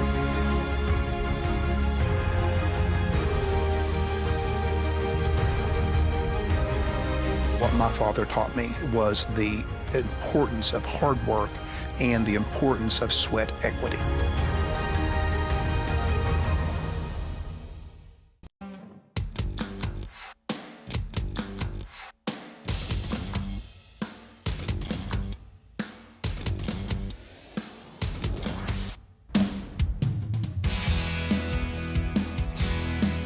304 Talk 304 is the text line. I promise we will get to some text messages shortly. Coming up after the news, Dale Lee, co-president of Education West Virginia, is going to join us. Talk to him about some of the issues that did and did not happen concerning education, teachers and school service personnel getting a 3% pay raise, not getting locality pay, and of course we'll dive into school aid formula, special needs funding as well. Boy, that was a slip. As well with Dale. I'm going to blame Dale's name and not my hillbilly accent there for that one. Whale? Mercy. Let it go, man. Just let it go. Also, Jeff Jenkins informing me in the past half hour that Marshall University Board of Governors reversing the decision on the swimming and diving program, so it is coming back. We'll have the latest over at the website, WVMetroNews.com. And Kyle Wiggs is going to join us. He's over at the boys basketball state tournament this morning. We'll recap yesterday's action, tell you what's going on today. Should be a big night tonight with Chapmanville and Logan playing back-to-back. I don't think anybody is going to be left in L.A. tonight. Nobody. All right, got to hit the news break. We're back in a moment with Dale Lee. This is Talkline on Metro News. Metro News for 40 years has been the voice of West Virginia.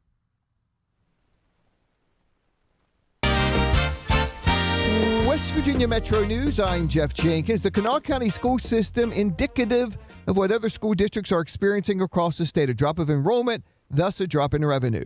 Kanawha County Board of Education members learned in a Tuesday budget workshop that students leaving the system to enroll in charter schools has grown to 289 students. 244 students enrolled in homeschool in the past year. 300 new students using the Hope Scholarship. School system treasurer Melanie Meadows says fewer students means less revenue to fund positions. The steps that provide us funding for our personnel are driven primarily by student enrollment. So due to the substantial decline in enrollment that we had this year, we lost funding for around 137 positions. County school systems across the state are working on their budgets for next fiscal year. A pay increase coming to a group of state workers may have flown under the radar in the recent regular legislative session. Lawmakers approved a $5,000 increase for state mine inspectors. Marion County Senator Jerry Garcia sponsored the bill. He says the increase is long overdue. We've not passed the mine health and safety inspectors pay raise, I think, for close to 15 years or more. And this is something, when I came in 2 years ago, this was something that Senator Mike Caputo would try every year. The bill received final legislative approval last Thursday. It's yet to be acted on by Governor Patrick Morrisey. You're listening to Metro News. For 40 years, the voice of West Virginia. The true purpose of high school sports is not about playing time or winning trophies. It's not about getting college scholarships or going pro. If that's your focus, you're missing the point. High school sports are about teaching life lessons and helping students become better people. While winning is the goal, growing is the purpose of high school sports, and we believe that is worth protecting. Let's join together to protect the purpose of high school sports. Visit protectthepurpose.com. This message presented by the NFHS and the WVSSAC. Tough, reliable, and ready to work. You were born that way. Kubota is built that way. Our entire ag lineup, featuring versatile tractors and hay tools, powerful skid steer loaders, and the rugged Sidekick utility vehicle, is designed with the engine of a Kubota and the heart of a farmer. Visit KubotaUSA.com to find a dealer near you. The iconic rap artist Lil Wayne will perform in Charleston for a second time in 3 years in a concert set for October 16th. Woody Woods of WVRC media station The Beat in Charleston says the reason for the return is because he sold out the first time. He's seen the people that showed up the first time, the Coliseum. This is the package I've seen. And I go to a lot of concerts, country, rock and roll, but Lil Wayne, he was excited to come back to Charleston, West Virginia, and that's good for our city and that's great for our state. Tickets go on sale Friday. From the Metro News Anchor Desk, I'm Jeff Jenkins.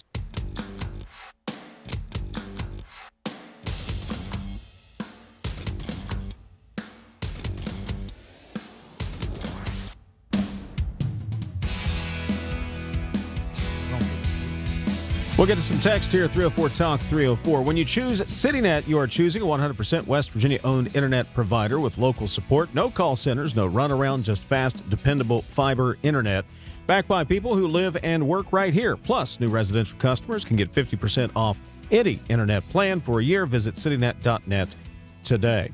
Joining us in studio this morning, he's the co-president of Education West Virginia, the real Dale Lee. Dale, good morning. Good morning. How are you guys? Doing pretty well. Good to see you. Actually, I saw you yesterday. You were over at the basketball tournament yesterday. Yeah, I keep waiting for you all to ask me to do a little color commentating. Well, word is they needed you this morning. Apparently, we were down a man. We needed a timeout coordinator this morning. Oh, I could have done that. You could have been the guy. That's a powerful position, by the way. You stop time. I like that. That would have been something that right up my alley. You should talk to Fred. You're getting ready to retire. You're going to need something to do. I talked to Fred during the girls' tournament. So okay. What was your takeaway from the session from an education standpoint? It was not a great session. I mean, when we let the funding for the special needs kids fail at the very end. We didn't address problems that we face with PEIA. We didn't address the issues of trying to put some guardrails on the Hope Scholarship, and not that I have ever suggested that we do away with it. It's here, we're doing it, but I have a real problem when the money's being spent to public schools out of state, like Steubenville City Public Schools. I have a problem when it's going to cheerleading schools, jiu-jitsu schools, putt-putt and ice cream place in Berkeley. That's not what educational dollars are meant to be spent for. I spoke with a lobbyist last night. We were talking about a lot of issues, and this person said to me, if we do not put guardrails on Hope, it will bankrupt the state of West Virginia. Yeah, absolutely. I mean, we put $290 million in it for next year, and I don't know that that's going to be enough. When you're looking at about 25 1,000 students that go to private school, parochial school, or homeschool, and everybody's eligible next year. If everybody applies for the Hope Scholarship, I don't know that the $290 million is going to be enough without any guardrails on it. Daily, it goes back to the Promise Scholarship. We had to put guardrails on that years ago. I use the example that I live in Princeton. You can use the Promise Scholarship for Bluefield State University. You can drive 3 miles to Bluefield University, the old Bluefield College, which is probably less than 1/10 of a mile across the Virginia line. And you can't use the Promise Scholarship there, but you can use it at Bluefield State. However, the Hope Scholarship you can use in any state. You can go across the line. We have payouts to Steubenville City Public Schools, private schools, church schools across the state line. That just doesn't make sense to me. Dale Lee joining us in studio, co-president of Education West Virginia. 3% pay raise did make it to the finish line. Yeah, it's actually $1,560 for teachers, $87 a month for service personnel. Locality pay did not. I don't think we got a chance to actually talk on the show about locality pay. Is that something your members support? Is that something they talk to you about? Well, we recognize that there are certain areas in the state that are having difficulty. Everywhere is having difficulty attracting and maintaining teachers, but particularly the Eastern Panhandle and Morgantown, Charleston, Huntington, the housing costs are just so high that it's something that I think needs to be looked at. It needs to be looked at in a different way than what the bill was showing it, because there was too many unanswered questions, too many disparities. But if it were me, I would do a study and have it come up with something, bring all the stakeholders to the table and come up with something by the December interims. What was one of those questions in your mind? Well, the original bill said that had certain counties getting 20% increases. And then they put in an amendment that said no county could have more than 5% from their contiguous county. So they dropped Morgan County to 14%. But yet Berkeley County stayed at 20%. As a math teacher, there's contiguous counties, that's more than 5%. And just different things like that. The question became then about having to do it every year and what really the formula that you were using, how that constitutes every year. And there are just a lot of questions. We had Delegate Horby on earlier in the show. I don't know if you heard that interview, but we got into this a bit, didn't fully flush it out. But the idea of block grant funding to the counties and let them decide what their priorities should be. So if they want to spend more on salary, they can. Is that an idea that you can get behind? Well, in essence, we have block grant funding right now, even though the funding formula says here's how much money you're going to get, and it does it in steps, but it's still, in essence, a block grant. I mean, you know what you're going to get. If you want to put it in salaries, how are you going to take care of your buildings? How are you going to take care of your buses and your expenses of gas and electricity and everything like that? So while it sounds good to say we're going to put it in a block grant and let the counties decide how they want to spend it, it's not as simple as that. I believe the funding formula needs adjustments. I believe we need to really go to the table and look at what we can do for the funding formula. But just saying this block grant solves all the problems, that doesn't solve all the problems. You still have the problems that I just mentioned of making sure that you're operating the school system. Dale Lee joining us in studio this morning, co-president of Education West Virginia. When it comes to that school aid formula, toss it out, start over? Does it need some adjustments in certain areas, say special needs funding? Special needs really needs to be addressed, and that's one of the most disappointing things in this session is that we didn't address those needs. The cost of educating our special needs students just continues to skyrocket, and many of them need one-on-one aides and one-on-one teachers and things like that. That really skews the funding formula. So that's one area we need to revamp. There are other areas you need to revamp. For example, everybody's losing students. You talked about that earlier in the show, the loss of enrollment. But you still have to make the bus runs. It doesn't matter whether there's 60 kids on that bus or 40 kids on that bus. You still have the bus run. It doesn't matter whether there's 25 kids in that classroom or 20 kids in that classroom. You still have to have that classroom open. So those are the adjustments I think that we really need to look at and come up with something that everybody can agree will help all the counties, not just a few. Is it reasonable to consider a third part? It's been suggested to me some of the counties, when you look at their unencumbered fund balances that they have available based on local taxes, they got a lot of money. Well, that's a lot of money. Should they have to spend it on special education? That can be skewed too, because it may be that they're putting money aside to build a new school or do additions or roofs and things like that. So it's unencumbered from the standpoint of an accounting system.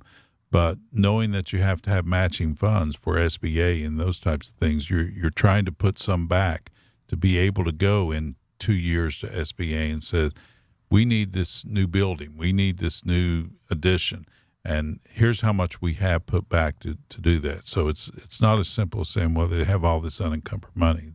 That's not accurate either. Hey, we're talking to Dale Lee, co-president of Education West Virginia.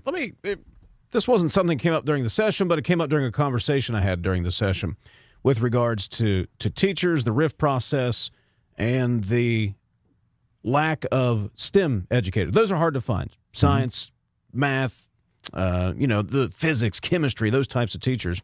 The conversation I was having with a Board of Education member was during the RIF process.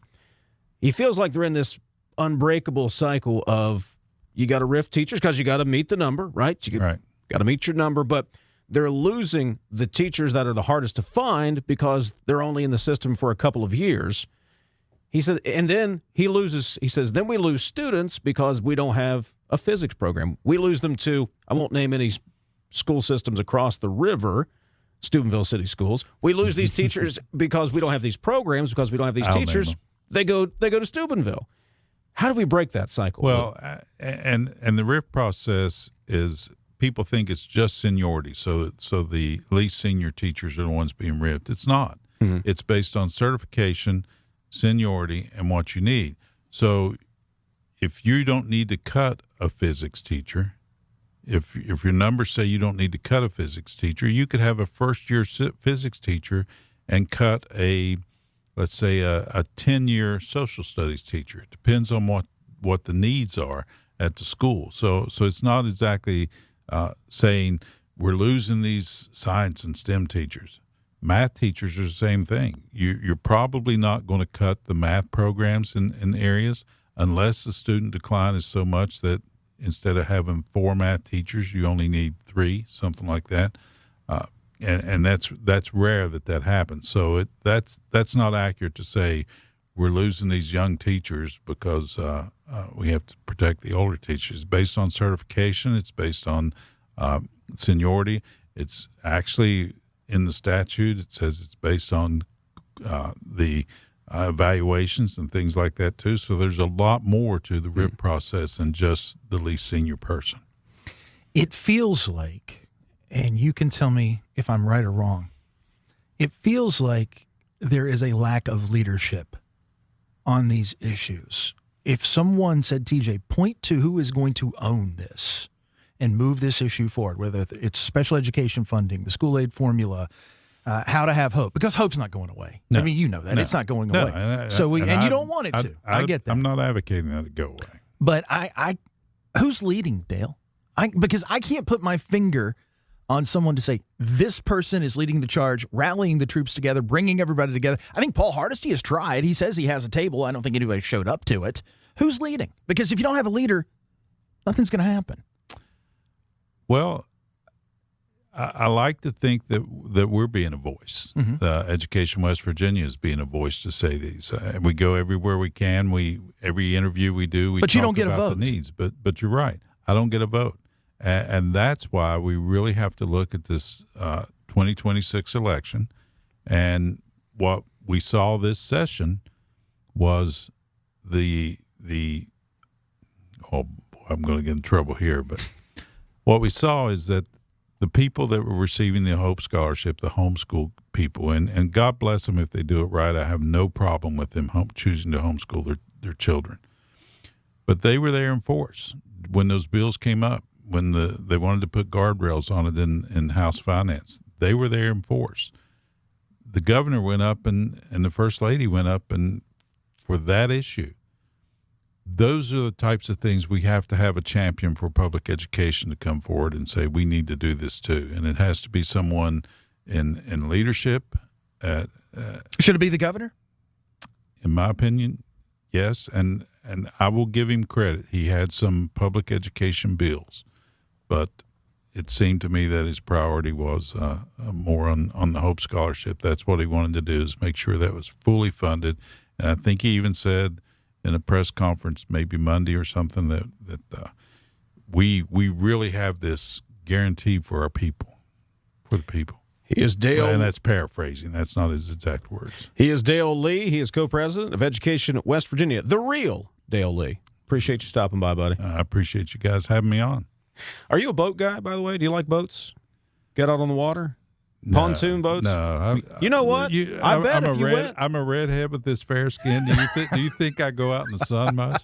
I bet if you went to LouWendellMarineSales.com, checked out their inventory, you'd change your mind. I might do that, but they better have a lot of sunscreen to go with that pontoon boat. I bet they could make you a deal. LouWendellMarineSales.com. Check out the entire inventory. Lou Wendell Marine Sales. We sell family fun. Thank you, Dale. Appreciate it, buddy. Thank you, guys. Greg Carey from the Charleston Coliseum next. Looking for a career that truly matters? Healthcare offers stability, great benefits, and careers that are in demand right now. From patient care to technology and support roles, healthcare careers offer flexibility and opportunity. Not sure where you fit? Take the quick healthcare career quiz at explorehealthcareerswv.com. Discover the path that's right for you. Healthcare careers, where passion meets purpose. Worried about paying for college? MetroNews is proud to present the 19th Annual West Virginia Scholar Program, where one high school junior in West Virginia will win a full scholarship to West Virginia Wesleyan College, including room, board, tuition, and fees. For details, go to WVMetroNews.com and click the Apply Now button. Deadline is May 3rd. The 2026 West Virginia Scholar Program, presented by Greer Industries and the West Virginia Hospital Association. Go to WVMetroNews.com and apply today by May 3rd. We are there for you, to care for you at the health plan. We are here for you. For over 4 decades, we've been rooted deep inside West Virginia. Through thick and thin, supporting local families and businesses. Proudly serving your neighborhood since 1979. Your trusted partner in the community. The health plan. We are here for you. You're listening to Talkline on Metro News, the voice of West Virginia. You own a boat because you love spending time on the water. Choose the outboard that allows you to make the most of it. Honda Marine's legendary reliability, ease of maintenance, and powerful performance keep you going strong. And they're all backed by the peace of mind protection of the industry's best limited warranty. Visit your Honda Marine dealer today and find out why it's more than an engine. It's your time on the water.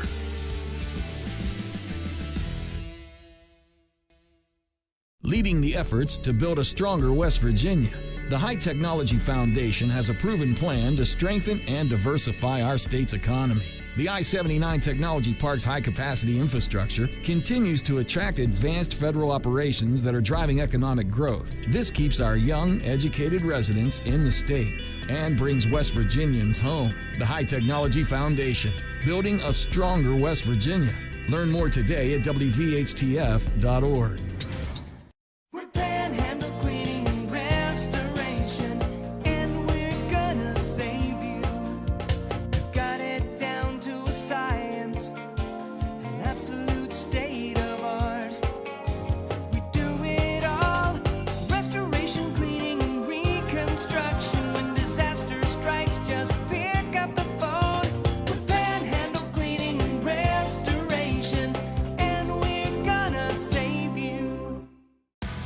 With Metro News Hotline, If it's trending, it's probably here. And then the other thing, his last name is one of those weird Norwegian names where they have two vowels that slam into each other.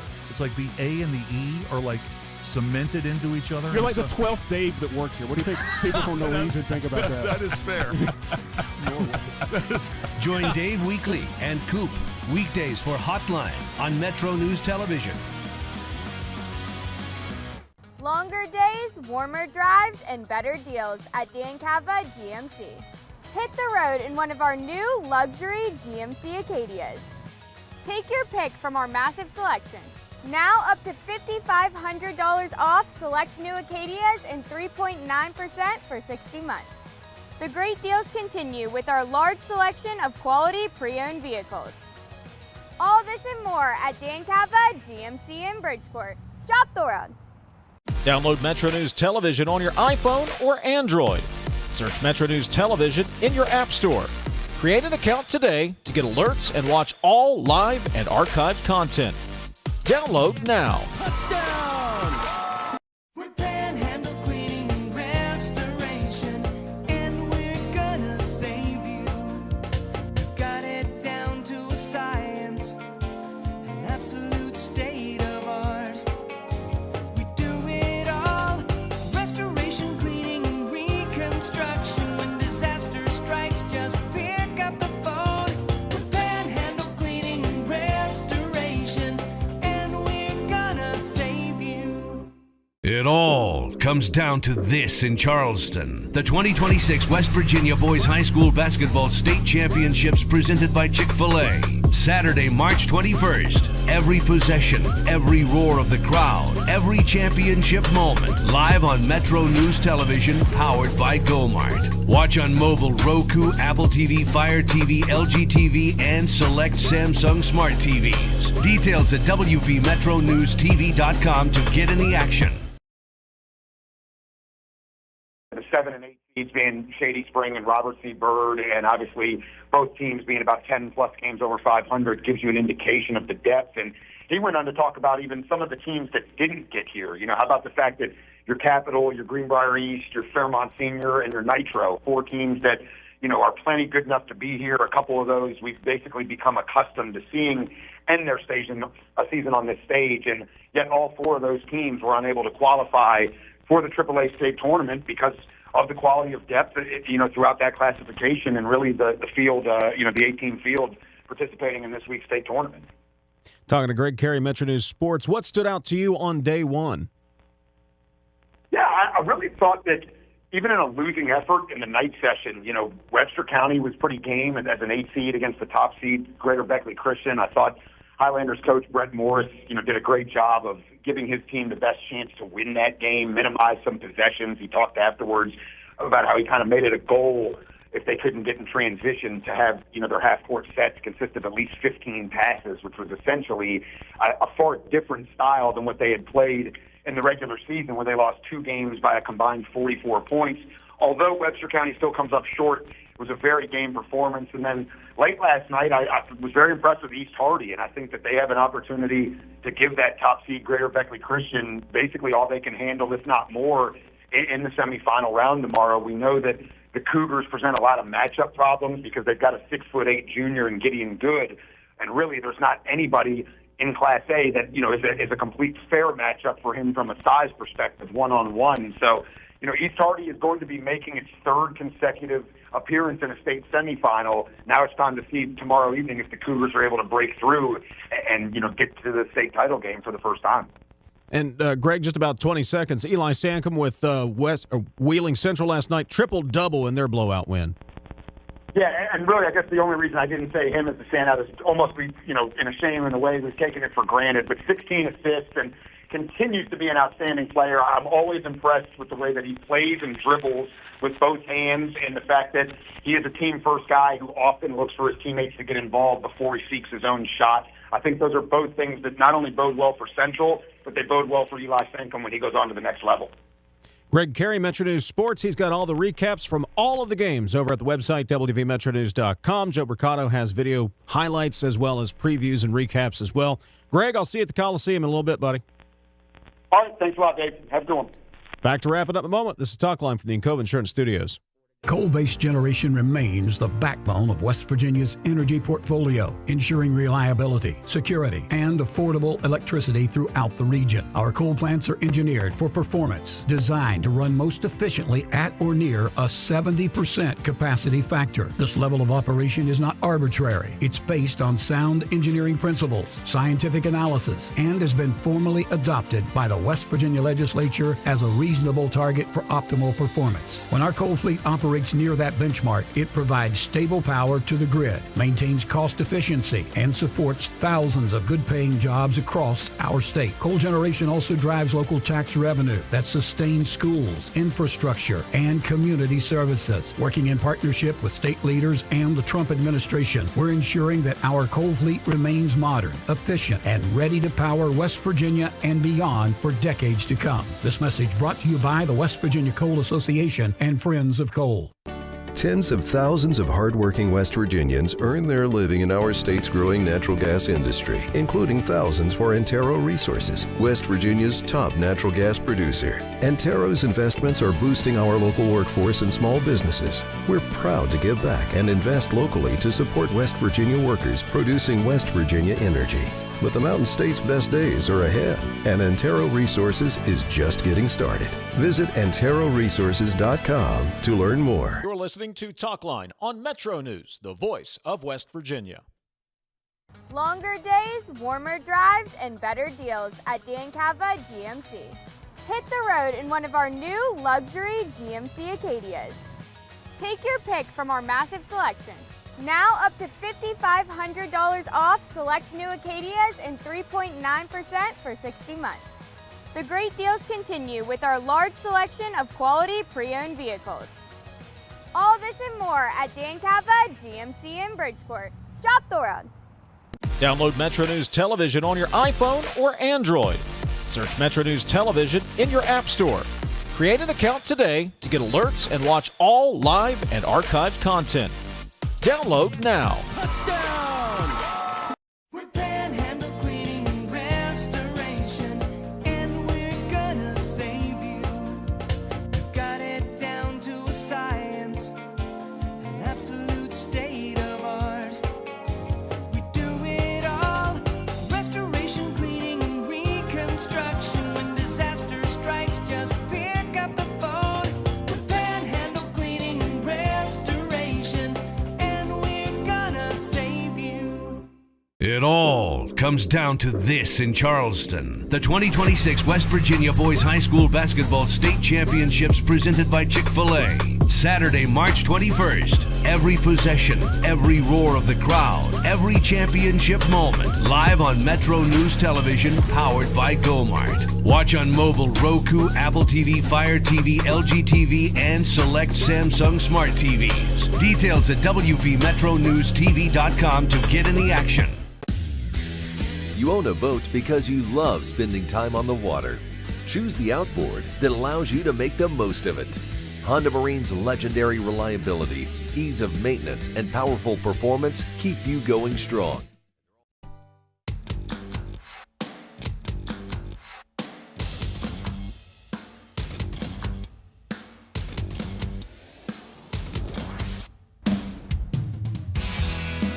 A couple of million could go a long way. The Lotto America jackpot start at $2 million and grow until someone takes them home. Drawings happen every Monday, Wednesday, and Saturday with 9 ways to win. Even the smallest prizes can feel like a big win. Just $1 to play in-store and online. 18 plus to play. Please play responsibly. The current jackpot is $18.88 million. Get your chance at manageable millions. Follow the news of the day over at the website, WVMetroNews.com. Also, follow the boys basketball state tournaments over at the website, WVMetroNews.com. For Ethan, Jake, and TJ, I'm Dave. We'll talk to you tomorrow. This is Talkline on Metro News, the voice of West Virginia.